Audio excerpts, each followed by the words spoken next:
Hey guys, welcome back to the Propsmith. Now, today's video is actually nothing to do with SCA.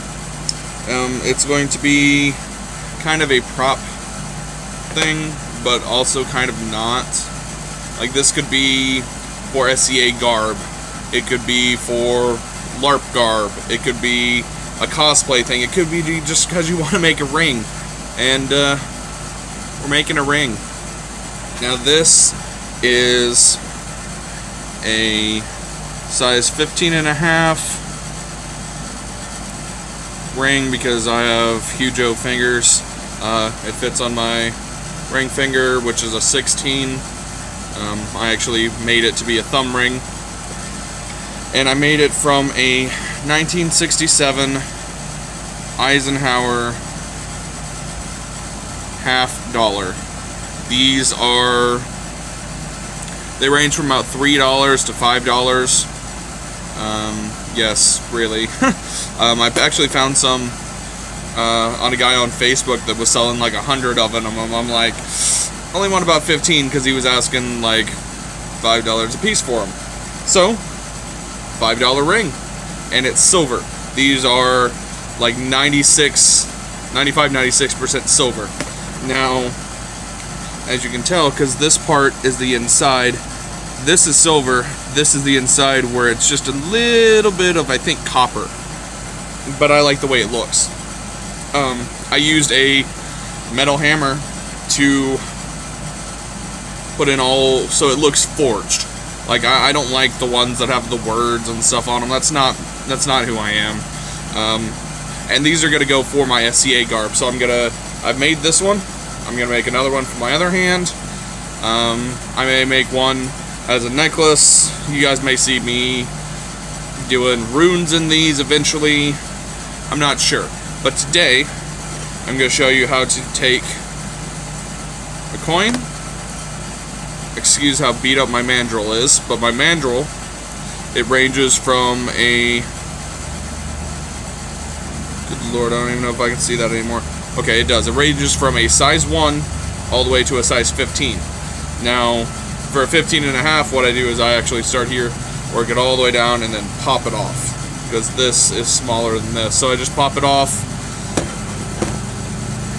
I use a bastard file. This one's old. I use some jeweler's files just to clean up some edges and stuff. But no polishing, nothing like that. The inside is really smooth from the mandrel, from being worked down it. It works really well.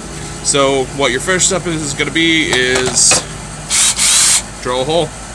And it's really not hard. You drill a hole in the center or about center. Doesn't really matter. So I'll show you guys what to do after that. Catch you later. Alright, y'all, so we're back. So, what I've done is I clamped the coin onto a piece of wood I had and drilled through it. And then what I did was, since my drill can only handle up to like 1/4 of an inch bit, I took a rat tail file over and over again until it fit onto the tip of my mandrel. And it's not a perfect fit, but I can get it on with a hammer kind of thing. So what you're going to want to do next is take a butane torch, propane, sorry, not butane, propane, and do not hold it in your hand. I shouldn't have to say that, but I will. Get a pair of pliers.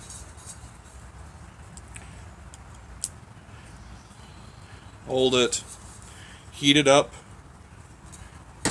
and then dunk it in water.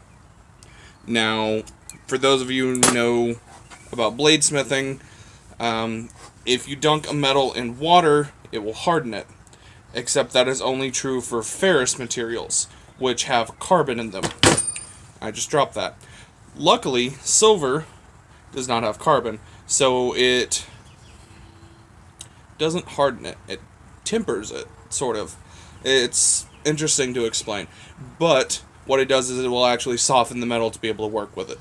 So what you're going to do is take your coin, put it onto the mandrel. I used I think it's 8-ounce ball peen. I used the face. You tap it down. When you can't really get it any farther, tap it off, heat it up, flip it over, put it back on, tap, tap, tap, tap, tap, tap, tap, and then until you can't get any further, take it off, heat it up, flip it, keep going until you get to your desired size. Now, I will put pictures of the whole process. I don't think you want to sit and watch me do this for half hour, 45 minutes. So I will catch you back probably when I'm about halfway done with it. Hey guys, so we're back, and I kind of forgot to shoot some video about halfway through, but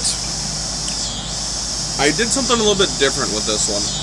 And it started out accidental, and then I was like, that's a great idea. So instead of making a traditional ring like this one, even though this one has a flare to it, I decided to do a little scoop in this one and fold it over.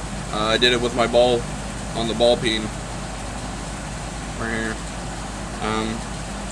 And since it is a thumb ring, thought that was a great idea because it will sit right where the webbing of my thumb is, and I can close my hand and hold something like another hammer and it not impede my movement at all. This one kind of, I mean, you can feel it against the hammer.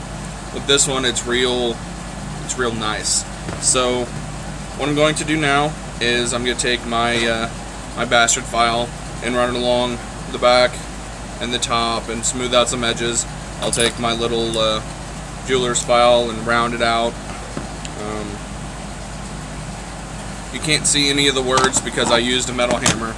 If you use like a nylon mallet or a wooden mallet, I wouldn't recommend a wooden mallet, it doesn't work very well. But with this, I rounded all the top edge so it creates kind of a border. Or sorry, that's the bottom edge. So what I'll have when I take it to the file and maybe even a little sanding is the top half will be all silver and the bottom half will have this copper tinge to it. But that's about it. I want to thank you guys for watching, and if you guys have any questions or anything like that for me, let me know. Yeah, I'm going to be working on some SCA stuff here in a little bit. I'm going to do a secondary weapon that'll go on a sheath on the back of my belt. I'm trying to decide if I want to do a Zax or a Gladius. Not really sure either way, but I'll do that, and then I'll show you guys my Flamberge build as well for my polearm for SCA. But as always, thank you guys for watching. Make sure to drop a comment down below if you have a thought, an idea, a challenge, and then we'll see where we go. Make sure to hit that like button, and if this is the first time seeing one of my videos, thank you very much for clicking on it. Hit that subscribe button, hit that notification bell, and I'll catch you guys next time.